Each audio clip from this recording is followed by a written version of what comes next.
This is how you trigger an avoidantly attached person to want to distance themselves from you and then break up with you. You might not even realize that you are triggering your avoidant partner. We both know you are an emotional person. You go through a lot of different challenges, conflicts, and you like to talk it out.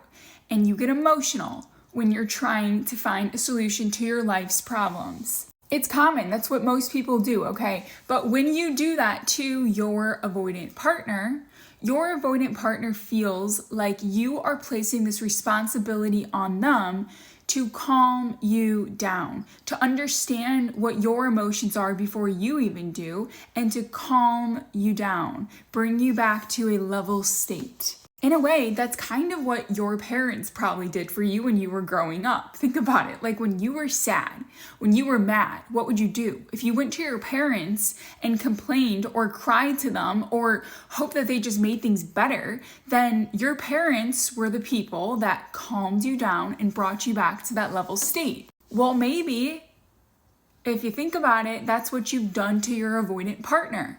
You've indirectly placed this responsibility on them, the same responsibility that your parents had for you when you were younger. So things really haven't changed that much. Like your behavior and your tendency to place responsibility on someone else to calm you down instead of yourself has now brought your relationship with your avoidant partner into the dirt.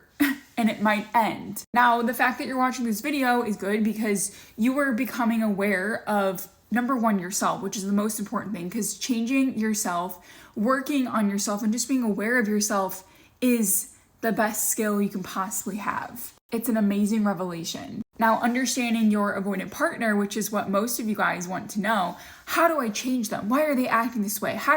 Did I trigger them? How did I do that? All these questions you have about your avoidant partner, I'm sure they're great questions because you want to know how to be better or how to fix them so that the relationship will work, because that's all you want, the relationship to work. But newsflash, you already know this, your avoidant partner and you both have to want to make the relationship work. Your relationship won't be successful if it's just you doing all of this inner work. So it's very common for avoidantly attached people not to tell you that they are feeling uncomfortable, that they have taken on this extreme responsibility, almost like parenting you in a way. And it's making them feel overwhelmed because they don't even understand their own emotions. They don't even understand how to process their own emotions. It was something they were never taught when they were younger. On top of that, you have to imagine the avoidant attached person that you're dating or did date if you went through a breakup, their childhood was so much different than yours, okay?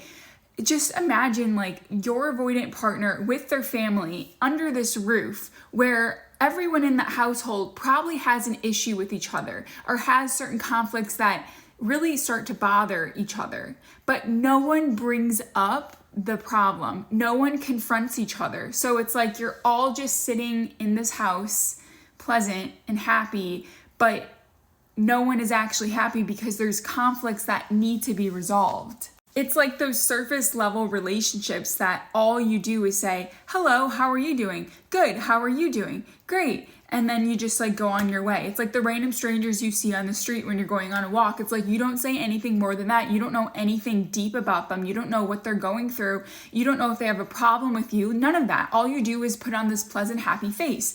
And so that's what your avoidant partner, that's the environment that they probably grew up in. And so they learned, okay, I'm just going to do my own thing. I'm just going to hang out by myself. I'll take care of my own problems. If I have a problem with someone else, I'm not going to confront them. I'll just solve it myself and just be by myself. And it just works better that way. It has my entire life, so it just will continue to be that way. So dating you has now triggered them. This brings me back to the beginning of the video because now you are bringing them back to their childhood, right? You brought them into your childhood and they're bringing you into theirs because you are reminding them of what it's like when someone's very emotional and they have to step up and be this parent.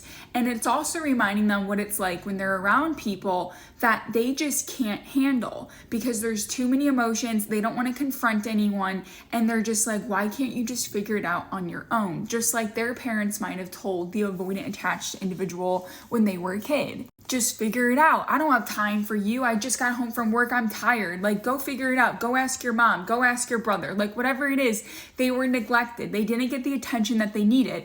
Whatever their situation is, they found a solution. And that solution is push everyone away until they get to a point that they feel safe, that they can figure it out themselves. And if anyone comes in, if anyone's like, oh, I can help you with this, as an adult, they're like, no, because to them, as the avoidant attached person, that can be seen as a weakness. So it's like if they ask for help, if they get emotional, that is seen as being weak to themselves, like they are judging themselves. And that is a very negative emotion to experience. It can bring up shame, it can bring up guilt, it can just bring up really negative feelings. So why would you want to feel those emotions voluntarily? You probably don't. So that's what your avoidant partner is doing as well. They're like, you know what? I can't do this. I don't like how you're stirring up this pot. I'm just going to distance myself a little bit. Oh, you're still getting closer. Oh, you're still getting emotional. Oh, you still want me to like take care of you and like bring you back to that level state. Oh, okay, I'm going to distance myself even more until they get to that feeling of being safe. And when they've distanced themselves too much from you and they emotionally are in a completely different world where they are not even dating you, that is when they slowly get to that point of, you know what, I'm going to officially end it, because physically I'm with you, but mentally, emotionally, I'm out. I haven't been here for a long time, because mentally when I escape, I feel safe. So physically I'm with you, but like mentally I'm gone, which is the same thing that they probably did when they were a kid, right?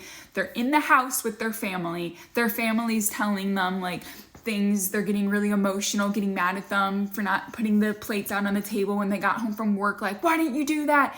And your avoidant partner, when they were a kid, was like, I don't know what you're talking about. Like, no one asked me to put the plates out. Why are you blaming me? And so they learn emotions are bad. They learn that confronting anyone doesn't lead to anything. And so they're living in this house with all these people that no one actually talks about the conflict. No one talks about the problems or the resolutions because no one knows how. So we're all just pleasantly sitting here and talking about surface level things, and they've learned, okay, I can survive like that. Physically, I can be in that. Emotionally, mentally, I am gone. Well, I am gone. Like, I feel so much better when I'm mentally gone. And that's what they're doing in your relationship. Do you get that? It's not because they hate you. It's not because they don't love you. It's not because they were leading you on. It's because it's self-protection.